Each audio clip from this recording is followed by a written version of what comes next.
everybody. Thanks for joining me today.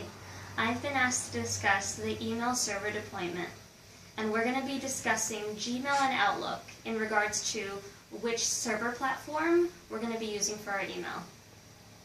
Before we get started, I want to discuss with you some background of myself.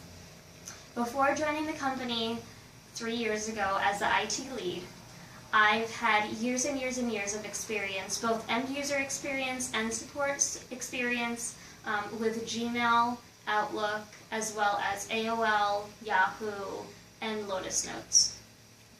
The reason I'm discussing this today is because before we lock ourselves into a 3 to 5 year contract, we really need to discuss and look at the pros and cons in regards to how it's going to impact our business.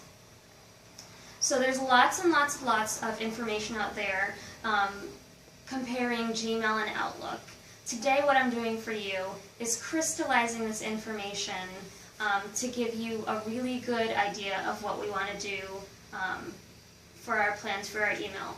So we're going to be looking at 3 topics today. 3 main topics are end user experience, security, and cost,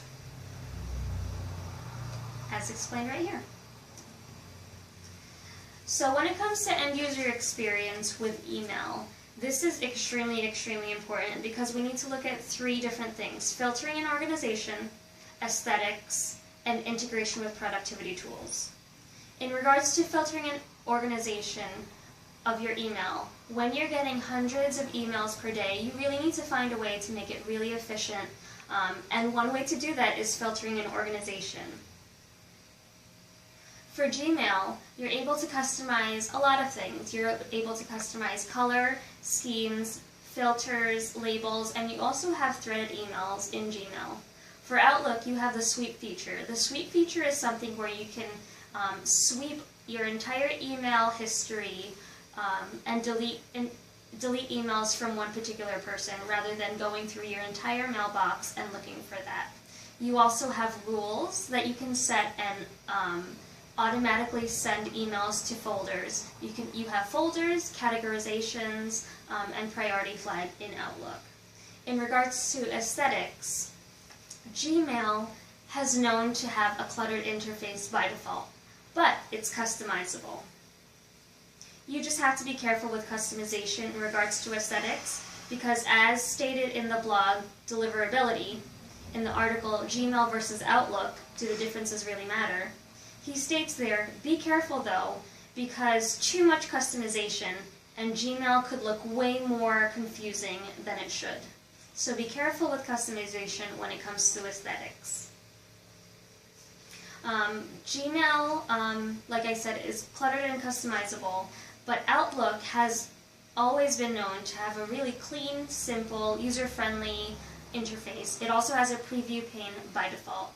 And integration with productivity tools. The entire Google ecosystem is integrated within Gmail. As far as Outlook goes, you're able to integrate that with Xbox Live, Office 365, Skype, SharePoint, and SkyDrive. The next main point we're going to be discussing is security. For authentication, both Gmail and Outlook use 2-factor authentication.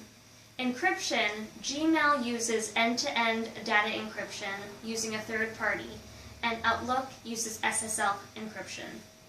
And both Gmail and Outlook support login tracking. And the final aspect we're going to be looking at is cost. Cost for licenses, servers, and maintenance and support. Gmail licenses go anywhere between $60 to $120 per user per year, and that's for the extended version with associated apps. When you pay for the $120 per year service, you get the Vault with exclusive additional features. That's retention policies, email and chat archives, e-discovery, legal holding ability, export feature, and an audit. You can get a $50 discount for Gmail if you commit to a fixed number of accounts right at the beginning of the contract. And Outlook licenses can range anywhere between $48 and $96 without Office, without the Office suite. Because if you have the Office suite, it's already integrated in there, and you really have no license fee there if you're going to be categorizing just the Outlook license. For servers, Gmail has no server that you need to keep in the building, so the server cost for Gmail is $0. The server cost for Outlook can range anywhere between $0 and up to $5,000. It really depends whether you're using Outlook 365 or Outlook Desktop. If you're using Outlook Desktop, you need a server in-house, and that cost is up to $5,000 per year. Outlook 365 has no cost. And maintenance and support. Gmail has its own support out there. It's integrated within the system, so it's $0. It's free. But the opinion out there is that Gmail support is either non-existent or very lacking. And the maintenance and support for Outlook is integrated in the server fee of about $5,000 a year, or $0. And Outlook has been known to have really, really great support. So in the past few minutes, we've presented to you the pros and cons of 3 main features of Gmail and Outlook. We focused our conversation on the aspects of end-user experience, security, and cost. Both Gmail and Outlook have its pros and cons, but it's really up to you to decide what factors are the most important to our organization. Thank you for listening to me today. Have a great day.